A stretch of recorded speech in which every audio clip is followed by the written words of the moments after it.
Unleash our contestants!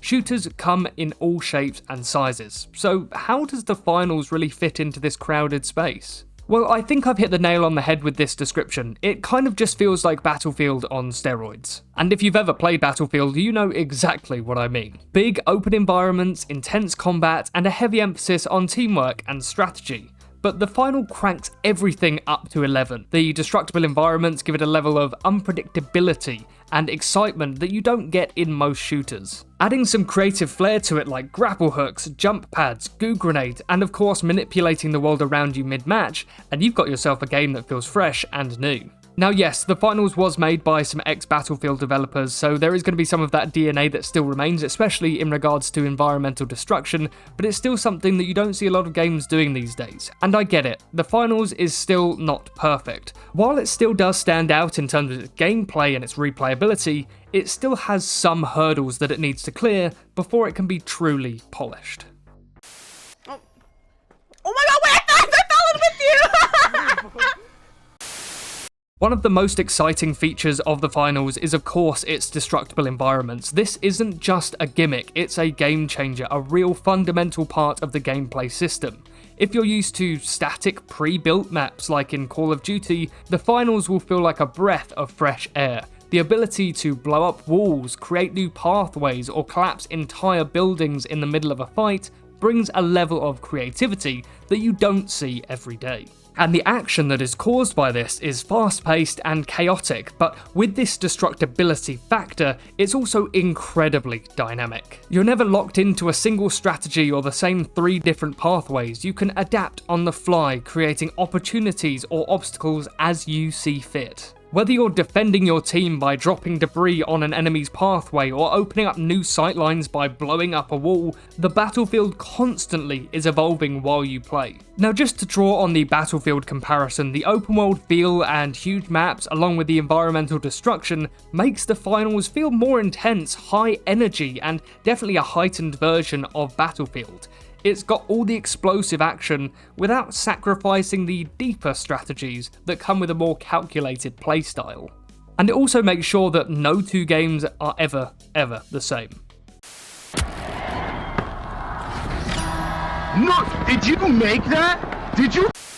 One of my biggest critiques about the finals is its customization and its microtransactions, and in regards to customization, I think that's really where the finals does have room to grow. If you're hoping to deck out your character in a wide variety of unique skins and cosmetics, you might be a little bit disappointed. Sure, the game offers some customizable options for free players, but for the most part, they are locked behind battle passes or microtransactions. And to be honest, at this point it's something we are all familiar with. Think of Fortnite or Apex Legends. Let's just get real, it's a free-to-play model, so skins are expected to have a price point. The customization options are somewhat limited for those who want to stick to the free content, which isn't ideal for everyone, but I'm sure if you're pummeling hours and hours into the game, you're more incentivized to pay for a skin. But on the flip side, at least the game's balance doesn't hinge on cosmetic purchases. It's not like you're at a disadvantage for not having a ballerina skin. And so for me, it's an acceptable trade-off. This game is free and the cosmetics don't impact the gameplay whatsoever, but it's just something to consider. Just like every single online free multiplayer game, you're going to be stuck with the default skins unless you decide to start paying out some money. Mono.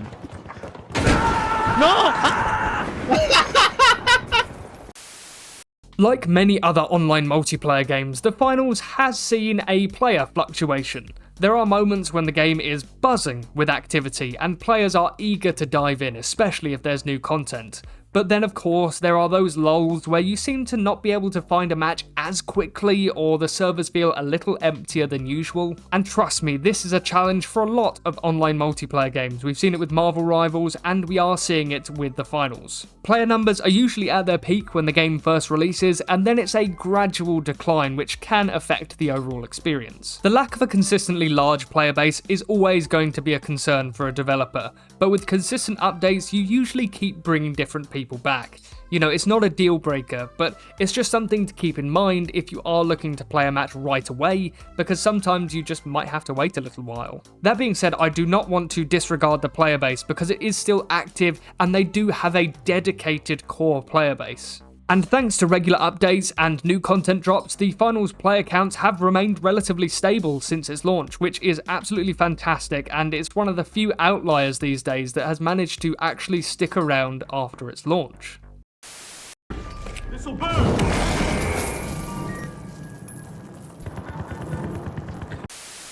And this might seem like a small thing, but it actually adds an interesting layer to the overall experience. As you play, you are given the chance to represent an in-game sponsor, each offering bonuses and rewards based on your performance. It's really a clever satire on the modern obsession with branding, and it's integrated in a way that feels natural rather than intrusive. This mechanic also plays into the game's aesthetic, giving the whole experience a high-energy corporate sponsorship vibe. It's not just about shooting and strategizing in the finals, it's about part of being something bigger, with the game's branding serving as an additional layer of immersion. Now, while it might not be for everyone, it does add an overall atmosphere to the game, and gives the game a unique identity in the competitive shooter space.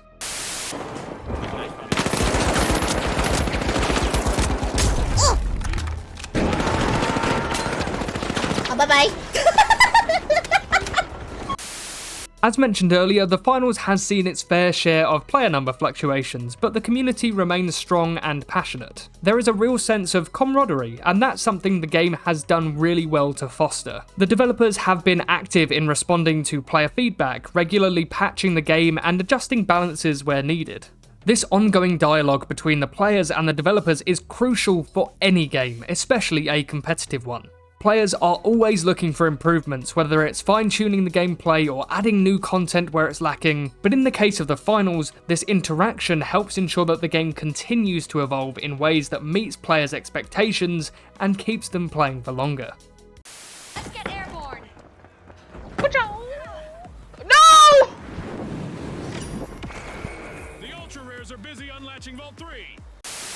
Of course, no game is without its pitfalls. The finals isn't perfect, but it is a young game, and there are areas where it could be improved. As with any competitive game, balance is a major concern, and some players have pointed out that certain classes or loadouts feel a little bit too overpowered, especially when combined with certain perks or abilities. And so the developers have been tweaking this over time, but the balance is always going to be an ongoing challenge because players I don't think are ever going to be happy. And while the battle pass and paid skins are fair because, it is a free-to-play model, the lack of free customization options can be a little bit of a letdown for players who aren't interested in spending that extra money. The game's limited cosmetic choices for non-paying players could be expanded upon a bit further. We have seen a little bit more in regards to free customization, but overall it would just be to make the experience more rewarding for everyone. And speaking of everyone, the fluctuating player base is always going to be an issue, especially when a game isn't constantly populated to the brim. This can lead to longer wait times and less competitive matchmaking, which can impact the overall experience and make players just move on to something else. The Finals is an exciting, high-energy competitive shooter with lots and lots of potential. Its dynamic gameplay, destructible environments, and its in-game branding creates an experience that is fresh and engaging. Particularly when it comes to customization options and player stability, the game is still young and evolving. The developers are actively listening to the community and making changes which bodes well for the game's future. But for me, The Finals remains a game that is worth keeping an eye on. It's fun, fast-paced, and it has the potential to grow into something even bigger. The Finals is not a game that I play religiously by any stretch of the imagination, but it's one that always catches my attention whenever I'm in the mood for a competitive shooter that just feels a little bit better than everything else out there. Time to make an entrance. Holy Thank you so much for watching this video. If you did enjoy, then subscribe, and I'll see you in the next one.